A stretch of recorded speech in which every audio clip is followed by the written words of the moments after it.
1988년 가을 서울 한복판에서 전 국민을 경악하게 만든 대사건이 벌어졌습니다.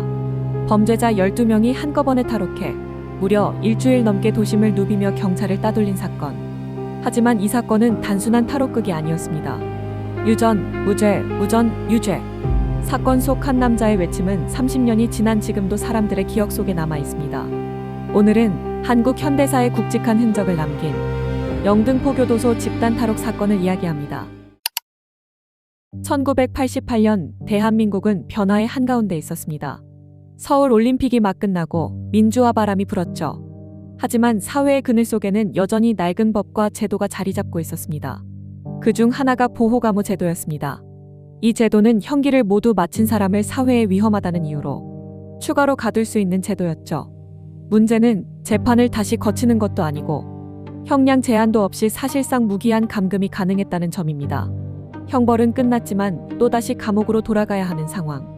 수많은 수용자들이 이건 2번 처벌하는 것과 다르지 않다며 반발했습니다. 그리고 바로 이런 제도에 묶여있던 사람들이 그날 탈옥을 결심하게 됩니다. 1988년 10월 8일 아침 영등포 교도소에서 공주교도소로 이송되는 수용자 25명이 호송버스에 올랐습니다. 그중 12명은 이미 은밀히 계획을 세운 상태였죠. 버스가 한적한 도로를 지날 때 이들은 단번에 행동에 나섭니다. 교도관을 흉기로 위협하고 권총과 탄환을 빼앗았습니다. 그리고 호송버스를 장악한 뒤 방향을 틀어 서울 시내로 향합니다. 이 장면은 영화 속 한 장면처럼 긴박했지만 이들에게는 생사를 건 현실이었습니다. 탈옥수들은 흩어져 도심 곳곳으로 사라졌습니다. 일주일간의 축격 끝에 대부분의 탈옥수는 체포됩니다. 하지만 끝까지 남은 건 4명이었죠. 지강원, 안광술, 한희철, 강영일. 이들은 모두 보호감호 대상자였고 가족과 사회에 대한 그리움과 분노가 뒤섞인 상태였습니다. 이 4명은 더 이상 도망칠 곳이 없었습니다. 그리고 마지막 승부수를 던집니다. 바로 인질극이었죠. 10월 15일 4명은 서울 서대문구 북가자동의 한 단독주택에 침입합니다.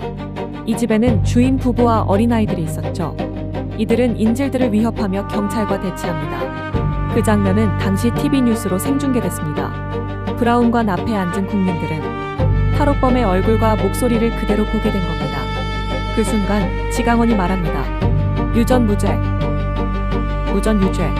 돈 있는 자는 무죄, 돈 없는 자는 유죄라는 당시의 사회 현실을 꼬집는 말이었습니다. 그는 또 경찰의 비지스의 홀리데이라는 노래를 틀어달라고 요구합니다. 방 안에서는 인질들이 공포에 떨었지만 지강원의 얼굴에는 알 수 없는 묘한 감정과 체념이 엿보였습니다. 긴 대치 끝에 특공대가 투입됩니다. 총성과 비명이 뒤섞인 순간 안광술과 한희철은 스스로 목숨을 끊었습니다.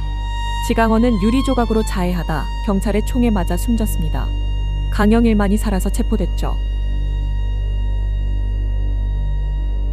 이 사건은 단순한 범죄가 아니라 사회 불평등과 법제도의 문제를 드러낸 사건이었습니다.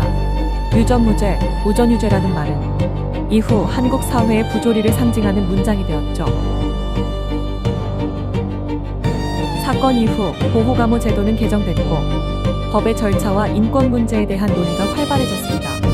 하지만 여전히 우리 사회 어딘가에는 힘없는 사람의 목소리가 묻히고 있진 않은지 다시 한번 생각하게 됩니다.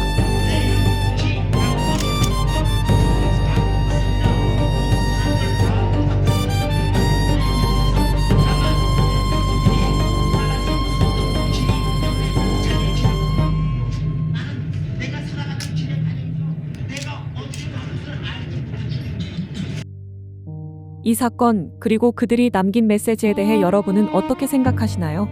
댓글로 여러분의 의견을 들려주세요. 좋아요와 구독은 더욱 좋은 컨텐츠를 제공해드리는데 큰 도움이 됩니다. 감사합니다.